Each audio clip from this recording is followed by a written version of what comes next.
Bienvenidos a Tiempo Activo, una nueva edición de este programa que intenta abordar algunos de los problemas o derechos también que tienen los adultos mayores. Y para eso vamos a hablar de un tema que también preocupa muchísimo, como es el cómo jubilarse. Y para eso estamos recibiendo a Ana María Pérez, gerenta del área de pasividades del Banco de Previsión Social, a quien le damos la bienvenida. ¿Cómo estás? Muy bien, muchas gracias.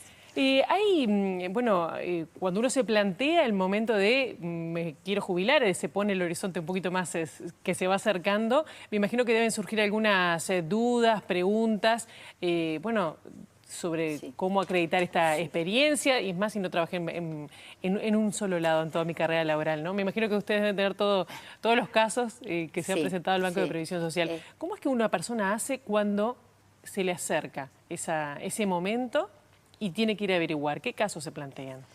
Bueno, en primer lugar, es bueno saber a dónde me tengo que dirigir para iniciar un trámite jubilatorio, ¿verdad? Entonces, nosotros nos vamos a referir fundamentalmente a los que son los afiliados al Banco de Previsión Social, que no es el único instituto en materia de seguridad social. ¿Quiénes son los afiliados al Banco de Previsión Social? Los que tienen afiliación civil, que son prácticamente todos los trabajadores del Estado, afiliación a industria y comercio, y rural y servicio doméstico. Quiere decir que nos vamos a referir a estos trabajadores, ¿verdad? Bien, si tú eres un trabajador del Estado, para iniciar tu trámite jubilatorio lo haces en el propio organismo donde tú trabajas, porque el Banco de Previsión Social tiene oficinas delegadas en todos los organismos del Estado.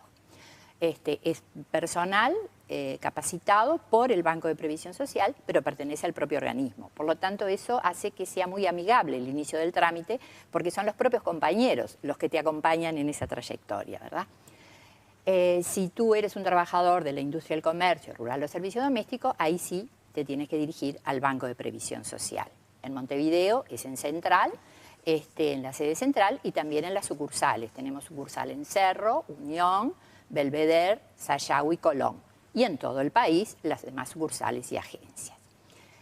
Nosotros siempre aconsejamos al trabajador que antes de iniciar su trámite en sí mismo, que pida día y hora para formalmente iniciar el trámite, se acerque al Banco de Previsión Social a asesorarse sobre qué es lo que el banco tiene registrado de la vida laboral de ese trabajador.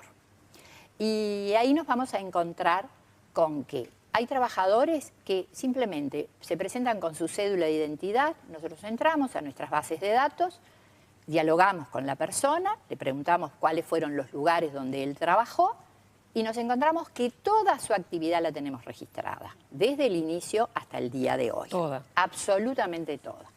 En esos casos, te imaginas que la jubilación la podemos dar en ese mismo momento. Si está cesante, si ya se desvinculó de la actividad, es simplemente hacer una serie de transacciones. Un sistema, Banco de Previsión Social implantó un sistema de reingeniería, es un sistema inteligente, tiene todas las reglas incorporadas. Por lo tanto, se puede ir ya con su alta jubilatoria. Te diría que esta situación, casi un 40% están en esta situación. El restante 60%, bueno, creo que acá la pregunta, ¿cómo acredito mi vida laboral? Es decir, bueno, por eso la importancia... Claro, gente que hace muchos años que está trabajando en distintas empresas, y bueno, que en algunos casos trabajó en blanco, otros en negro, ¿no? Digo, me imagino que debe ser muy, muy difícil. Ahí está. Empresas que no existen. Exactamente. Y ahí hay una fecha muy importante que debemos considerar. A partir del 1 de abril del 96, que es la fecha de vigencia de la historia laboral, el Banco de Previsión Social tiene recaudación nominada. Nosotros a partir de ahí tenemos toda la información de los trabajadores en cuanto a servicios y a sueldos. Es decir, que ahí simplemente cédula de identidad y yo aprecio la vida laboral de ese trabajador. El problema a veces se nos presenta con la actividad anterior a abril del 96. Estamos hablando de 14, 15 años. Hay gente que denuncia servicios del año 60, del año 70, que empezó a trabajar y aún hoy está en actividad. Entonces ahí sí hay situaciones, como ya comentamos, que también las tenemos todas registradas, aún anteriores a abril del 96. ¿Por qué las tenemos registradas? Porque la propia empresa envió la información al Banco de Previsión Social, porque en algún momento esa persona fue al banco, se acercó, hizo un reconocimiento de servicios, o el banco en un momento, cuando la implementación de la ley 16713, creó un proyecto que se llamó Reconstrucción de la Historia Laboral de los Trabajadores. O sea, vamos a reconstruir toda la vida laboral de los trabajadores de abril del 96 para atrás. ¿Cómo hizo eso? Entonces el banco recurrió a toda la información interna que tenía. ¿De dónde proviene esa información? Puede ser, esa persona puede haber tenido un seguro de paro, un subsidio por desempleo, enfermedad, una asignación familiar, fichas. Es decir, recurrimos a toda la documentación interna, plan SATO que hubo una vez. Y todo eso lo capturamos. Entonces, sin que la persona se enterara, nosotros le fuimos reconstruyendo su historia laboral. Pero no fue posible en todos los casos. Entonces hay situaciones en las cuales la persona se acerca y ahí dialogamos. ¿Dónde trabajó usted, señor? Le dicen tal lado, en tal lado, en tal lado. Yo aprecio y veo. Tales empresas tenemos información, de tal otras no tenemos. Y ahí es donde empezamos. ¿Y por qué es que no tienen esa información? Uno puede preguntarse, digo, si Bien. una persona aportó toda su vida, le descontaron toda su vida, ¿qué pasa que no está esa información en el BPS? Anterior a abril del 96 no existía recaudación nominada. Las empresas aportaban un monto por el total de sus funcionarios, pero no estaba la recaudación nominada, que es la que te comentaba, claro. Ya tenemos a partir de abril del 96 en adelante. Entonces, además, también debemos diferenciar una actividad patronal de una actividad dependiente. En la actividad patronal, ahora después hablamos, vamos a referirnos más bien a la actividad dependiente. Que esa actividad dependiente es la que fundamentalmente no siempre encontramos. Entonces, en esos casos tenemos que ver, ¿existe la empresa donde usted trabajó o no existe? Si la persona nos dice que la empresa existió, bueno, hay empresas que tienen conexión remota con el banco. A esas empresas simplemente se les avisa, envíen por favor la información de esta persona, servicios y sueldos. Si no está en conexión remota, le entregamos unos formularios que él lleva a su empresa, los pasa después firma registrada, bueno, todos los formalmente, digamos, todos los controles, y en base a eso reconstruimos esa actividad. El tema es cuando la empresa ya no existe. Bueno, ahí es otra etapa.